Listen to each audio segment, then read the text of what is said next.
നമസ്കാരം. State of ന്യൂസിലേക്ക് സ്വാഗതം. നായ്ക്കളെ തെരുവിൽ അലയാൻ വിട്ട് തീറ്റ നൽകുന്നതിന് പകരം നായ്പ്രേമികൾക്ക് സ്വന്തം വീട്ടിൽ കൊണ്ടുപോയി പോറ്റിക്കൂടെ എന്നാണ് സുപ്രീം കോടതിയുടെ ചോദ്യം. തെരുവുനായ ആക്രമണത്തിൽ മുൻപ് പുറപ്പെടുവിച്ച നിർദ്ദേശങ്ങളിൽ തിരുത്തൽ വേണമെന്നാവശ്യപ്പെട്ട് സമർപ്പിച്ച ഹർജികൾ പരിഗണിക്കുന്നതിനിടയിലായിരുന്നു കോടതിയുടെ ചോദ്യം. തെരുവുനായ്ക്കളെ ദത്തെടുക്കുന്നത് പ്രോത്സാഹിപ്പിക്കാൻ ഇൻസെൻറ്റീവുകൾ നൽകണമെന്ന് വാദിച്ച അഭിഭാഷകനോട് തെരുവിൽ ദുരിതമനുഭവിക്കുന്ന മനുഷ്യക്കുഞ്ഞുങ്ങളെ ദത്തെടുക്കുന്നത് പരിഗണിക്കാത്തത് എന്തെന്നും കോടതി ചോദിച്ചു.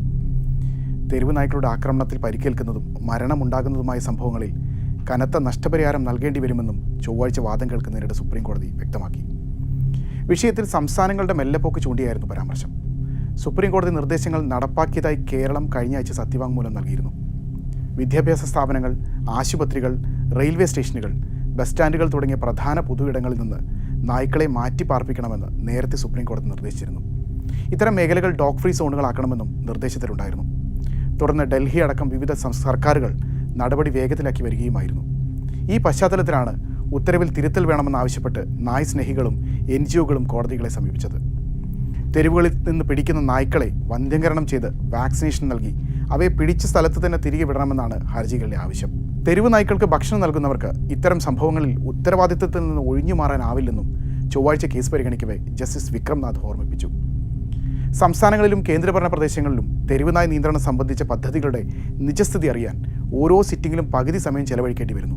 സംഭവങ്ങളിൽ കനത്ത നഷ്ടപരിഹാരം നിർദ്ദേശിക്കുന്നതിനൊപ്പം നായ്ക്കളെ തീറ്റിപ്പോറ്റുന്നവർക്ക് ഉത്തരവാദിത്വവും നൽകുന്ന രീതിയിൽ ഉത്തരവ് പുറപ്പെടുവിക്കേണ്ടി വരുമെന്നും കോടതി വ്യക്തമാക്കി. പ്രജനന നിയന്ത്രണ നടപടികളിലൂടെ നായ്ക്കളുടെ എണ്ണം ഗണ്യമായി കുറഞ്ഞിട്ടുണ്ടെന്ന് നായ്പ്രേമികൾ ചൂണ്ടിക്കാട്ടിയിരുന്നു. എന്നാൽ കൃത്യമായ കണക്കുകളുടെ അഭാവത്തിൽ വസ്തുതകൾ വിശദീകരിക്കുന്നത് എങ്ങനെയെന്നായിരുന്നു കോടതിയുടെ ചോദ്യം. നായ്പ്രേമികൾ യഥാർത്ഥത്തിലേക്ക് ഇറങ്ങി വരണമെന്ന് കഴിഞ്ഞ ആഴ്ച കേസിൽ വാദം കേൾക്കവേ ജസ്റ്റിസുമാരായ വിക്രംനാഥ്, സന്ദീപ് മേത്ത, NV അഞ്ചാരി എന്നിവരുടെ ബെഞ്ച് ഓർമ്മിപ്പിച്ചിരുന്നു.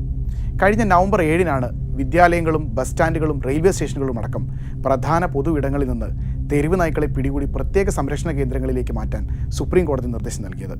തെരുവുനായ ആക്രമണങ്ങൾ സംബന്ധിച്ച് വർദ്ധിച്ച ആശങ്കകൾക്കിടെ സ്വമേധയാ കേസെടുത്തായിരുന്നു കോടതിയുടെ നിർദ്ദേശം. ഇത്തരത്തിൽ പിടികൂടുന്ന നായ്ക്കളെ തിരിച്ച് തുറന്നു വിടരുതെന്നും കോടതി നിർദ്ദേശിച്ചിരുന്നു. പൊതു ഇടങ്ങളിൽ തെരുവുനായ് ശല്യമില്ലെന്ന് തദ്ദേശ സ്വയംഭരണ സ്ഥാപനങ്ങൾ പതിവായി പരിശോധന നടത്തി ഉറപ്പാക്കണം.